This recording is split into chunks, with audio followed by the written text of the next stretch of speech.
plus que convaincante. Yo, les gens, ça fait football, j'espère que vous allez bien. Moi, ça va. Alors, je vous sors pour une toute nouvelle vidéo. Débrief du match entre le PSG et l'Atalanta pour le compte de la première journée de la Ligue des Champions. Victoire 4-0 du Paris Saint-Germain dans une prestation qui aura été vraiment convaincante. Donc, n'hésitez pas à un maximum de pouces bleus et on est parti, let's go. Magnifique victoire du Paris Saint-Germain. Une domination nette, précise, sans bavure. Et ça fait du bien. Ça fait du bien de voir l'équipe dominer comme ça. Qu'est-ce que ça fait plaisir de voir jouer comme ça. Qu'est-ce que ça fait plaisir de voir un collectif. Je ne me lasserai jamais de ce collectif qu'a formé Luis Enrique. Merci pour tout, bien évidemment. Je ne me lasserai jamais, je ne me lasserai jamais malheureusement. Enfin, heureusement, je ne me lasserai jamais. Luis Enrique est un tacticien. Carrément, maintenant, il regarde la première période depuis les tribunes.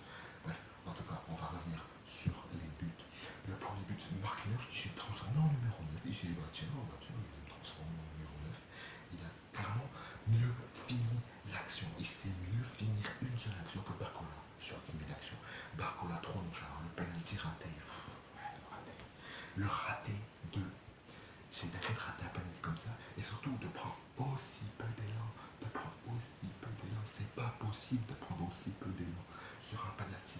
T'as l'occasion de mettre le troisième juste avant la mi-temps. Tu te rates complètement. Le mec, le seul but qu'il a marqué et qui a réussi à cadrer aujourd'hui, c'est le hors-jeu.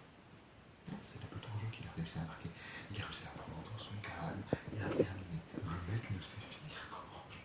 Sinon, dans le jeu, ça a été bien. Percussion, comme d'habitude, c'est des livres qui passent. Comme d'habitude en percussion. C'est Nemayolo que j'ai trouvé qui a fait un énorme début de match. Nemayolo a fait un énorme début de match, mais c'était plus compliqué par la suite. Puisque, faut pas l'oublier, il revient des blessures, il a dû jouer une trentaine de minutes en Ligue 1. Et du coup, rentrer comme ça en Ligue des Champions, c'est plus compliqué. Mais, faut pas oublier également l'excellente performance de Kvara qui de base était incertain pour ce match. Il était blessé, incertain. Au final, il reste là. Il fait un grand match, il marque un superbe but. Kvara, patron ce soir, comme toute l'équipe, qui était exceptionnelle. Le collectif a été incroyable.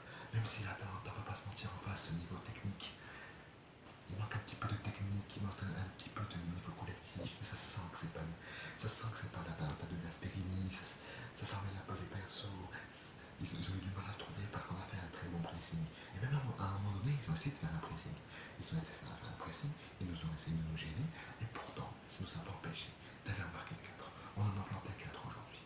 C'est parfait pour commencer, sachant que pour la prochaine journée de Ligue des Champions, on va se déplacer à Barcelone, là-bas.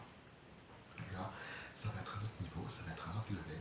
Il va falloir être costaud, il va falloir se montrer direct tranchant. D'ailleurs, il y aura une vidéo d'avant-match, je vous l'annonce maintenant. La veille de la rencontre, il y aura une vidéo Barça PSG que je ferai avec mon ami le Blanc Granassia que vous avez vu là. Il y a plus d'un an sur la chaîne quand on avait fait nos bilans mercato pour chacun de nos clubs. Enfin, pour le PSG sur ma chaîne et pour le Barça sur sa chaîne. Bref, ça reste un énorme match qu'on a pondu aujourd'hui. C'est pas cracher dessus, mais malheureusement il y a toujours un petit point noir dans cette très belle soirée. Et le point noir, c'est la sortie sur blessure de Joao Neves. On va avoir un blessé à chaque match ou ça se passe comment? Non, parce que 2 fois contre 2 blessés, non 3 blessés contre Lens. Ça va, là encore une nouvelle fois blessé, on espère qu'il sera disponible pour jouer l'OM. En tout cas, ce qu'on a pu, je ne sais pas si c'est rassurant ou pas, mais il n'est pas allé directement au vestiaire après être sorti. Il est allé sur le banc, il n'est pas parti au vestiaire. Donc est-ce que c'est grave ou pas? On verra par la suite, mais logique. Mais selon moi, c'est pas grave. Pour moi, c'était de la précaution parce qu'il avait pris un coup, il avait senti une douleur. Je sais pas si c'est une douleur, peut-être de la fatigue musculaire aussi, à force de l'enchaînement des matchs, la coupe du monde des clubs, etc. Il vient d'avoir des pépins physiques, cette saison, c'est pas surprenant. Bref, et on va terminer avec le match de Pacho qui a encore été monstrueux. Pacho a été monstrueux ce soir, comme d'habitude.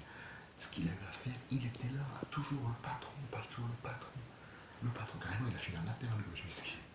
Après, c'est du joueur de Mendes qui a aussi fait un excellent match. Son but est magnifique. C'est angle fermé comme ça, c'est magnifique. En tout cas, j'espère que ce débat vous aura plu.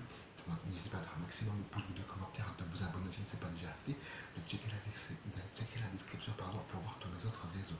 Et juste avant que j'arrête cette vidéo, n'oubliez pas d'utiliser des casques, un casque ou des écouteurs pour regarder mes débriefs, parce que malheureusement je ne peux pas parler trop fort. J'essaie d'arranger comme je peux au montage, mais je fais ce que je peux. Donc si vous n'entendez pas